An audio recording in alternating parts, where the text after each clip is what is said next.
Assalamualaikum warahmatullahi wabarakatuh. Subhanal khair, kaifa halukum? Gimana kabarnya anak-anak? Semoga kita senantiasa dalam keadaan sehat walafiat. Amin ya Allah rabbal alamin. Ya anak-anak kelas 5. Pada pertemuan kali ini sebelum kita mulai, mari bersama-sama kita membaca basmalah. Bismillahirrahmanirrahim. Nah, insyaallah sekarang kita akan membahas tentang organ pencernaan, ya bab 3. Jadi kali ini akan kita bahas tuntas pelajaran di bab ketiga. Nah, kamu simak baik-baik sampai akhir karena nanti di video akan ada penjelasan tugas untuk hari ini dan informasi untuk minggu depan. Oke. Pada kesempatan kali ini kita akan bahas 5 pembahasan, yaitu tentang organ pencernaan manusia, gangguan pada organ pencernaan manusia, cara memelihara organ pencernaan manusia, makanan bergizi, dan organ pencernaan hewan. Nah, jadi cukup banyak ya untuk pembahasan kali ini. Jadi kamu harus simak baik-baik.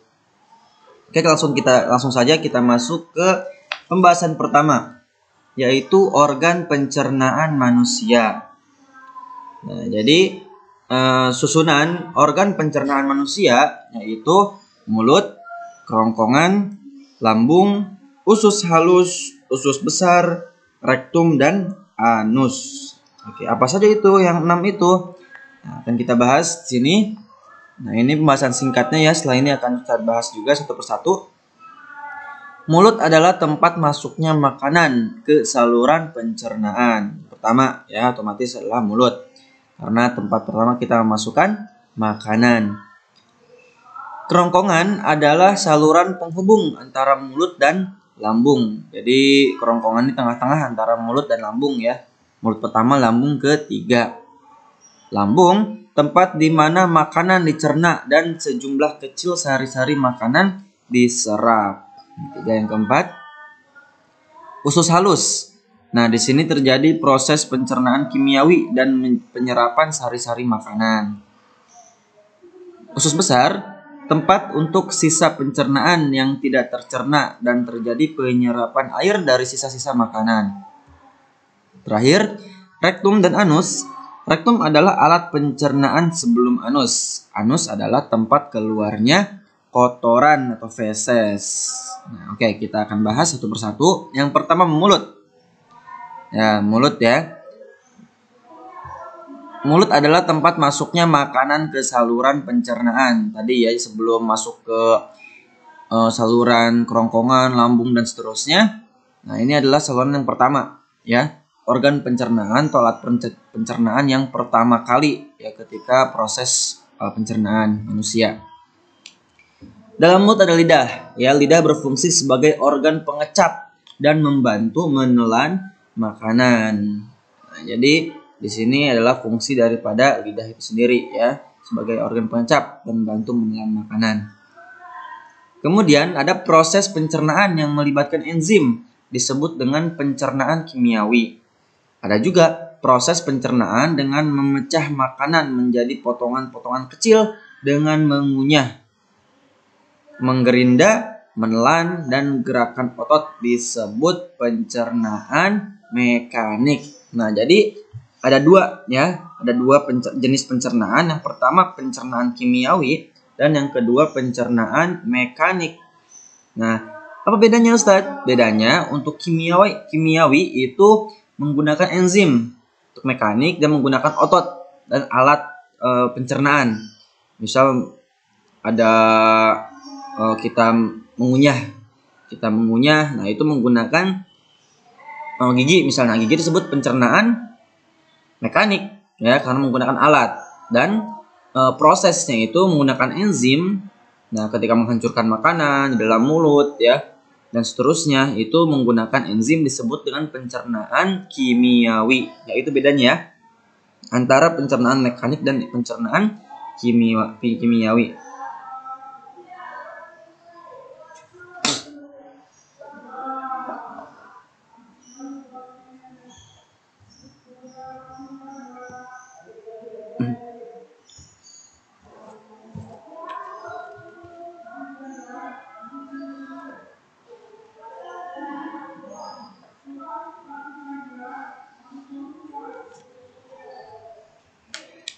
Nah, selanjutnya proses pencernaan yang melibatkan enzim disebut pencernaan kimiawi.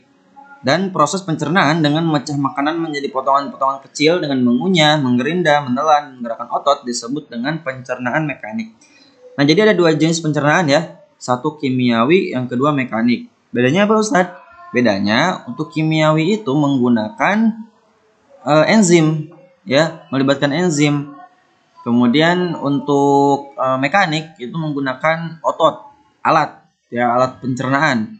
Contohnya misalnya menggunakan gigi, lidah, ya kan, otot-otot di kerongkongan misalnya dan lain sebagainya. Nanti kita bahas lagi ya untuk alat yang lain. Nah, itu menggunakan alat otot, berarti dia disebut dengan mekanik. Apabila menggunakan enzim disebut dengan kimiawi. Itu aja bedanya ya. Nah, selanjutnya kita lihat juga di gambar samping ada gambar struktur gigi manusia. Nah, itu ya, jadi manusia ada namanya gigi seri yang di depan tuh.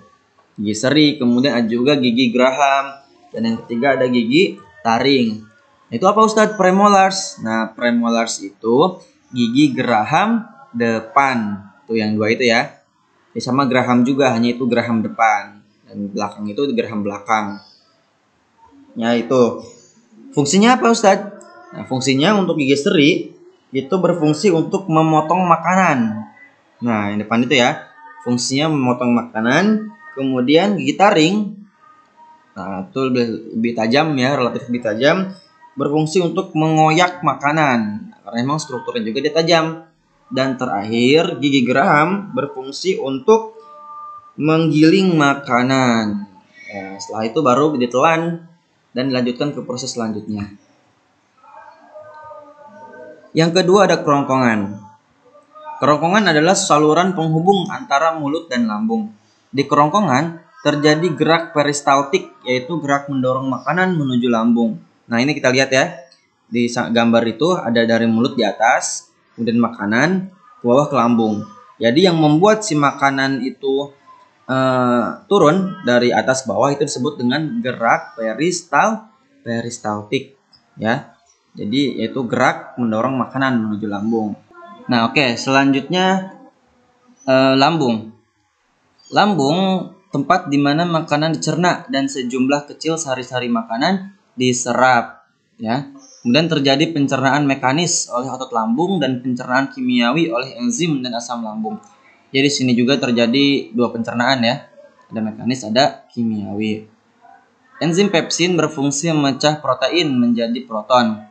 Asam lambung berfungsi membunuh kuman dan mengasamkan makanan. Nah, jadi di sini memang lebih ke proses mengolah makanan, ya. Ya, di sini terjadi ketika misal makanan dimakan oleh mulut, turun ke kerongkongan dan turun di lambung. Nah, di sini diproses, dicerna, ya. Di sini inti daripada proses pencernaan makanan. Nah, oke. Selanjutnya ada usus halus. Terjadi proses kimiawi dan penyerapan sari-sari makanan. Terdapat enzim yang berasal dari pankreas dan dinding usus. Ya, pankreas tadi yang sebelumnya ya, di gambar lambung itu ada, di bawah lambung ada nama pankreas. Di sini jadi enzim yang berasal dari pankreas dan dinding usus. Antara lain, sukrase mengubah sukrosa menjadi glukosa. Lipase mengubah lemak menjadi asam lemak dan gliserol. Maltase mengubah maltosa menjadi glukosa. Apa sih, Ustadz, glukosa itu? Jadi glukosa itu adalah jenis karbohidrat ya, sebagai energi utama, sumber energi utama untuk tubuh. Jadi ketika makanan itu otomatis kita akan merasa lebih berenergi ya, kuat menjalani aktivitas. Tadi karena makanan kita diubah menjadi glukosa berupa karbohidrat ya. Nanti akan kita bahas juga di makanan bergizi yang ada.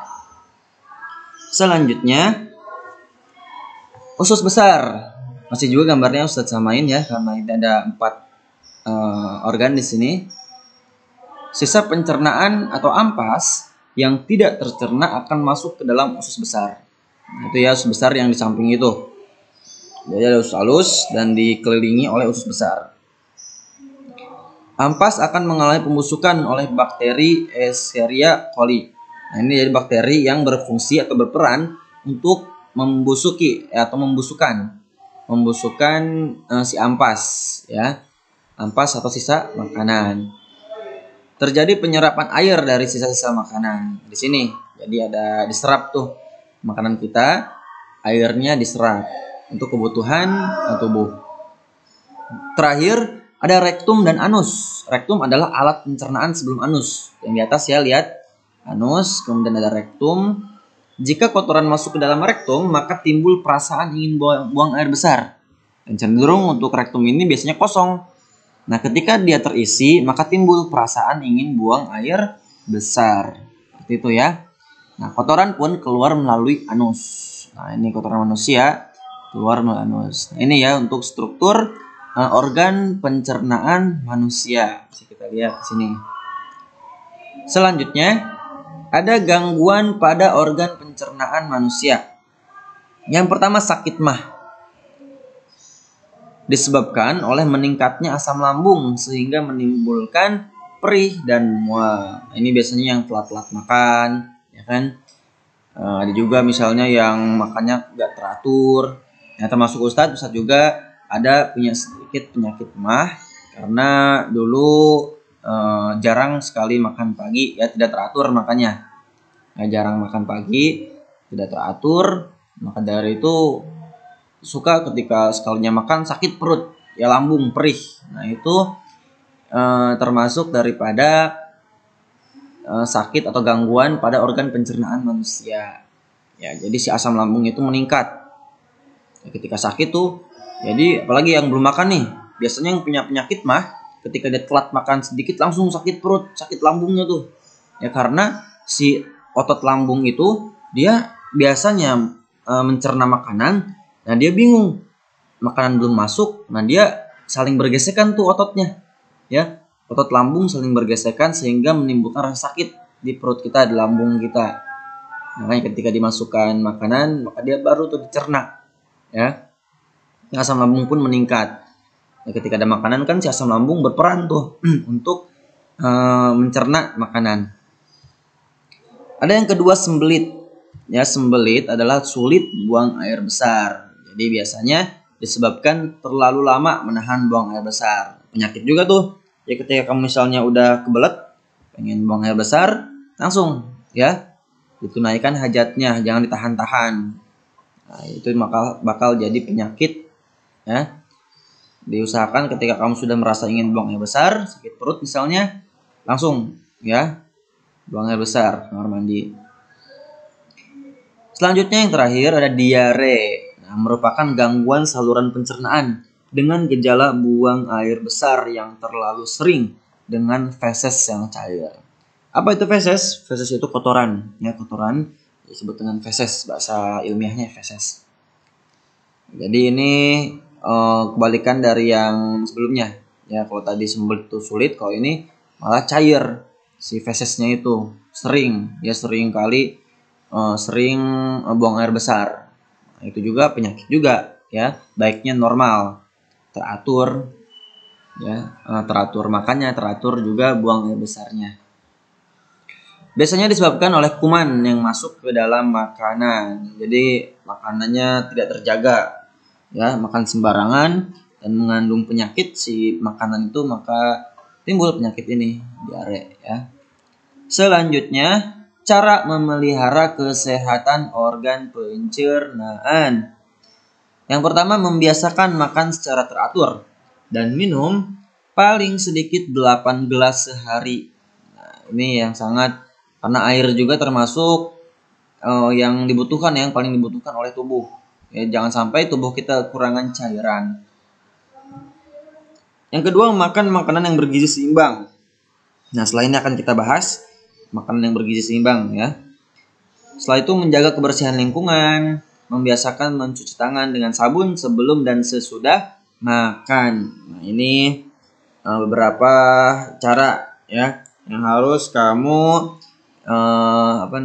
biasakan, harus kamu lakukan. Dan terakhir, hindari jajan sembarangan.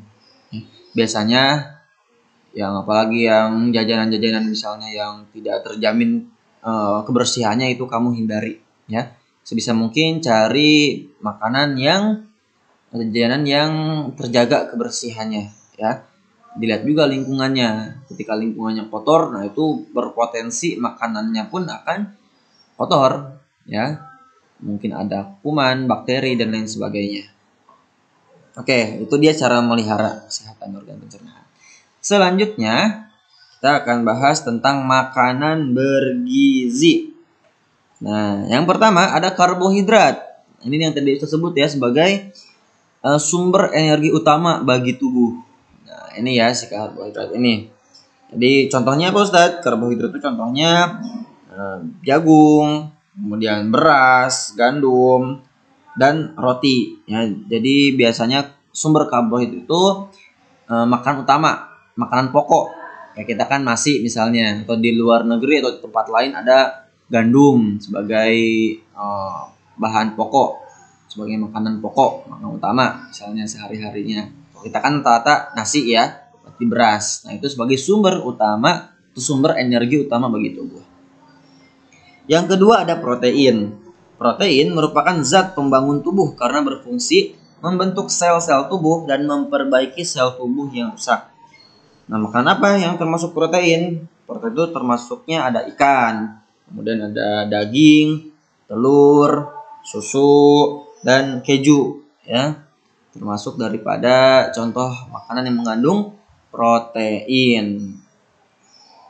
Yang ketiga ada lemak. Merupakan zat makanan yang dapat berfungsi sebagai sumber cadangan energi bagi tubuh. Jadi kalau tadi kan ada sumber energi itu karbohidrat ya. Ada cadangannya yaitu lemak. Namun kelebihan lemak dalam tubuh dapat menyebabkan kegemukan. Itu ya, jadi jangan terlalu banyak juga. Itu menumpuk lemaknya, jadi gemuk ya. Contohnya apa sih zat lemak itu yang mengandung lemak? Nah, contohnya itu ada tempe dan tahu ya. Yang menjadi sumber atau contoh daripada makanan yang mengandung lemak. Selanjutnya ada vitamin. Vitamin yaitu penting bagi tubuh ya. Apabila kekurangan vitamin, tubuh akan terganggu. Nah, banyak sekali contoh-contoh vitamin, ada vitamin A, B, C, D, E, dan K. Bisa kamu lihat juga di buku paket. Ya, silahkan dibuka buku paketnya di halaman 40. Ada tabel jenis-jenis vitamin. Nah, itu sangat lengkap, bisa kamu baca ya. Ada contohnya di sini ada vitamin A. Fungsinya menjaga kesehatan kulit, mata, pertumbuhan, dan daya tahan tubuh dari penyakit. Sumbernya, contoh yang mengandung vitamin A itu ada wortel, ada keju, ada telur, hati sapi, tomat, dan sayuran. Ada juga di sini akibatnya apabila kita kekurangan vitamin A. Rabun pada mata, kemudian kulit terasa kasar, dan daya tahan tubuh menurun. Gitu ya. Yang kelima ada mineral. Dibutuhkan tubuh dalam jumlah sedikit. Mineral yang dibutuhkan tubuh antara lain adalah kalsium dan fosfor, zat besi, dan yodium. Nah, jadi itu ya untuk mineral. Jadi kalsium dan fosfor itu dibutuhkan tubuh untuk pembentukan tulang dan gigi. Nah, contohnya itu susu dan keju. Kemudian ada juga zat besi untuk pembentukan hemoglobin, yaitu zat yang mengikat tubuh dalam darah. Kekurangan zat besi menyebabkan tubuh kurang darah sehingga tubuh terasa lemas. Biasanya pusing tuh. Ya, kita kekurangan darah, kekurangan zat besi biasanya pusing. Ketika misalnya lama duduk, langsung bangun itu pusing biasanya. Itu ya, kurang darah berarti. Dan terakhir ada yodium, itu berperan dalam pertumbuhan dan perkembangan tubuh. Kekurangan zat yodium dapat menyebabkan penyakit gondok dan kelainan pertumbuhan.